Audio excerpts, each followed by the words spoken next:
নমস্কার বন্ধুরা, ডিআর আপডেটে আপনাদেরকে স্বাগত জানাই। বন্ধুরা, আশা করছি আপনারা ভালো আছেন। আপনারা জানেন যে উচ্চ মাধ্যমিকের রেজাল্ট কিন্তু বেরিয়ে গেছে এবং তার সহ কিন্তু কী করেছে, ওয়েস্ট বেঙ্গল কিন্তু প্রাইমারি বোর্ড কিন্তু ডিএলএডের ফর্ম ফিল আপ ছেড়ে দিয়েছে।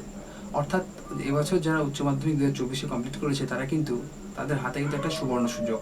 কারণ আপনারা জানেন যে উচ্চ মাধ্যমিক পাশ করে কিন্তু আপনারা ডিএলএড করতে পারবেন। আর ডিএলএড করলে আপনারা জানেন যে শুধুমাত্র যারা ডিএলএড করছে তারা একমাত্র প্রাইমারি পরীক্ষায় কিন্তু বসতে পারবে। আর এবার অনেক ভ্যাকান্সি রয়েছে। আপনারা জানেন যে ডিএলএডটা করলে আপনাদের যে মাস্টার হওয়ার স্বপ্নটা সেটা কিন্তু পূরণ হতে চলেছে। আপনাদের এটাও জেনে রাখা ভালো, সেটা হচ্ছে ডিএলএডের ফর্ম ফিল আপ কিন্তু অলরেডি শুরু হয়ে গেছে, ডেট এবং দিয়ে দিয়েছে। আপনারা জানেন যে 500টিরও বেশি সেলফ ফাইন্যান্স যে কলেজগুলো রয়েছে ডিএলএড, সেগুলোতে কিন্তু অনলাইনে পোর্টালে ফর্ম ফিল আপ হচ্ছে। তো আমি অবশ্যই কিন্তু আমার নেক্সট পার্টের ভিডিওতে আমি কী করে ফর্ম ফিল আপ করতে হয়, আপনি কী করে নিজের মোবাইল থেকে ফর্ম ফিল আপ করবেন, সেগুলো কিন্তু আমি আপলোড করে দেবো। আর একটা বিষয় সেটা হচ্ছে এবার কিন্তু ফর্ম ফিল আপের চার্জটা একটু বাড়িয়ে দিয়েছে, ঠিক আছে। আর বিষয়টা হচ্ছে যে আপনারা যারা এবছর উচ্চ মাধ্যমিক পরীক্ষা দিয়েছেন 2024 সালে, তারা কিন্তু 24-26 ব্যাচে ডিএলএড ভর্তি হতে পারবেন। এটা নয় যে শুধু উচ্চ মাধ্যমিক পাশ করলে আপনি ডিএলএডে ভর্তি হতে পারবেন। আপনি কিন্তু গ্র্যাজুয়েশন যদি আপনার কমপ্লিট হয়ে থাকে তাহলে কিন্তু আপনি যদি 50% থাকে তাহলে কিন্তু আপনি ডিএলএডে ভর্তি হতে পারবেন।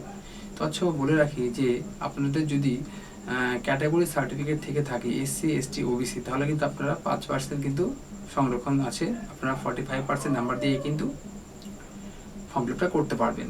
এবার বিষয়টা হচ্ছে যে নাম্বার বিভাজনটা কী করে করবেন। দেখুন, পর্ষদের ওয়েবসাইটে কিন্তু নোটিশ দিয়ে দেওয়া হয়েছে, সেখানে কী কী লাগবে, কী করে নাম্বার বিভাজন করবেন সেই বিষয়গুলো কিন্তু আপনাদের দিয়ে দেওয়া হয়েছে। যেরকম হচ্ছে আপনাদের বেস্ট অফ 5 মার্কস যোগ হবে, ঠিক আছে। আপনাদের দেখবেন যে উচ্চ মাধ্যমিকে এবং যারা গ্র্যাজুয়েশন রয়েছেন তারা একটু খেয়াল করবেন উচ্চ মাধ্যমিকের মার্কশিটটা দিয়ে করার। কারণ উচ্চ মাধ্যমিক মার্কশিটের বেস্ট অফ 5 অর্থাৎ যেটাতে সব থেকে বেশি নাম্বার রয়েছে, যে 5টি সাবজেক্টে আপনাদের বেশি নাম্বার রয়েছে সেই 5টি সাবজেক্ট যোগ করে কিন্তু আপনারা ফর্ম ফিল আপ করবেন। অবশ্যই সঙ্গে যেটা নিয়ে যেতে হবে, আমি শুধু ম্যানুয়ালি বলে দিচ্ছি, সেটা হচ্ছে মাধ্যমিকের অ্যাডমিট অথবা বার্থ সার্টিফিকেট। উচ্চ মাধ্যমিকের মার্কশিট নিয়ে যাবেন সঙ্গে করে, আধার কার্ড নাম্বার লাগবে, হোয়াটসঅ্যাপ নাম্বার লাগবে এবং কাস্ট সার্টিফিকেট লাগবে, ঠিক আছে। এই জিনিসগুলো উচ্চ মাধ্যমিকের মার্কশিট, এই জিনিসগুলো আপনি সঙ্গে করে নিয়ে যাবেন। এবং আপনাদের কিন্তু যদি আমি আগেই বলেছি, যদি জেনারেল হয়ে থাকেন তাহলে আপনাদের 1000 টাকা কাটবে এবং এসসি, এসটি, ওবিসিদের জন্য কিন্তু 500 টাকা কাটছে।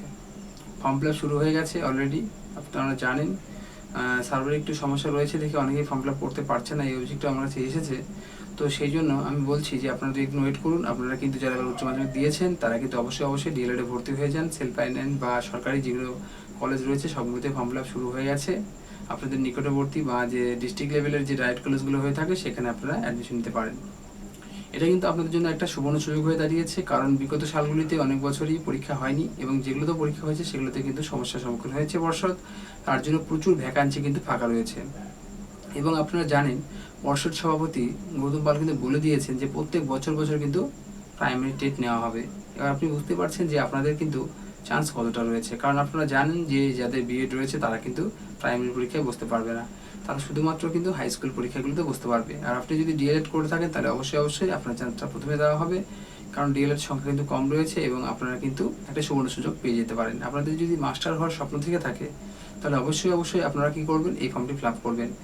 আপনারা জানেন যে পশ্চিমবঙ্গ সরকার অনেকদিন পর পরীক্ষা নিত, কিন্তু এখন নতুন পর্ষদ সভাপতি কিন্তু প্রত্যেক বছর পরীক্ষা নেওয়ার একটা কথা বলেছেন। তার জন্য আপনাদের জন্য একটা সুবর্ণ সুযোগ হতে চলেছে। আপনারা জানেন যে সামনে এই মাসের শেষের দিকেই কিন্তু কলেজগুলোতে ফর্ম ফিল আপ শুরু হবে, ডিএলএড এর যে ভর্তির প্রক্রিয়াও শুরু হয়ে যাবে এবং কলেজের নর্মাল ডিগ্রি কলেজ যেগুলো রয়েছে সেগুলোতে কিন্তু আপনারা ফর্ম ফিল আপ করতে পারবেন। আর তৎসহ বলে রাখি যে আপনারা এটা করবেন অবশ্যই, সেটা হচ্ছে ডিএলএড কলেজগুলো প্রাধান্যটা বেশি দেবেন এবং কলেজগুলোতে ফর্ম ফিল আপ করে রাখবেন। যদি ডিএলএড কলেজগুলোতে চান্স না পেয়ে থাকেন তাহলে কিন্তু সাধারণ ডিগ্রি কলেজেও আপনি চান্স নিতে পারেন। আর যদি আপনাদের মনে হয় যে আমি মাস্টার হওয়ার স্বপ্ন রয়েছে আমার, আমি মাস্টার হওয়ার জন্য ফর্ম ফিল আপটা করবো, তাহলে কিন্তু অবশ্যই ডিএলএডটা করবেন। আপনারা জানেন যে এক একটা ডিএলএড কলেজে কিন্তু প্রচুর সংখ্যক সিট থাকে, 500টারও বেশি কিন্তু কলেজগুলো রয়েছে। পেপারে কিন্তু দিয়ে দিয়েছে যে 500টার বেশি কলেজে কিন্তু রয়েছে। তো আপনারা কিন্তু খুব দ্রুত আপনাদের নিকটবর্তী যে ডিএলএড কলেজগুলো রয়েছে সেগুলোর সঙ্গে যোগাযোগ করুন এবং অনলাইনে ফর্ম ফিল আপ করুন। আপনাদের কিন্তু প্রত্যেক বছর আপনারা প্রাইমারি পরীক্ষাটা দিতে পারবেন। আর আমি এই ভিডিওটি কিন্তু পার্ট 2 বার করবো, কারণ হচ্ছে আজকে আমি যখন দেখলাম যে অনলাইনে ফর্ম ফিল আপটা হচ্ছে কি না, সেটা দেখলাম যে না, সার্ভার চালু করেনি এখনও, তবে 2-1 মধ্যে চালু হয়ে যাবে। আপনারা কিন্তু অবশ্যই যখন চালু হয়ে যাবে তখন কিন্তু আমি ভিডিও আপলোড করে দেবো। আপনারা কিন্তু অবশ্যই আমার চ্যানেলটিকে সাবস্ক্রাইব করবেন, লাইক শেয়ার কমেন্ট করবেন, তাহলে কিন্তু বন্ধুরা আমি দ্বিতীয় পার্টটি খুব তাড়াতাড়ি আপলোড করে দেবো। যখনই আপনারা জানেন যে আমি সবার প্রথমে কিন্তু আপডেট দিয়ে থাকি, কারণ যখনই অনলাইনে ফর্ম ফিল আপটা শুরু হয়ে যাবে তখনই কিন্তু আমি ফর্ম ফিল আপটা কিন্তু করে আপনাদের জন্য ভিডিও তৈরি করে ছেড়ে দেবো। এই ছিল বন্ধুরা আজকের ভিডিও। যদি আমার ভিডিওটি ভালো লাগে তাহলে অবশ্যই লাইক শেয়ার কমেন্ট করবে আর বেল বাটনটি অবশ্যই ক্লিক করবে। থ্যাংক ইউ বন্ধুরা।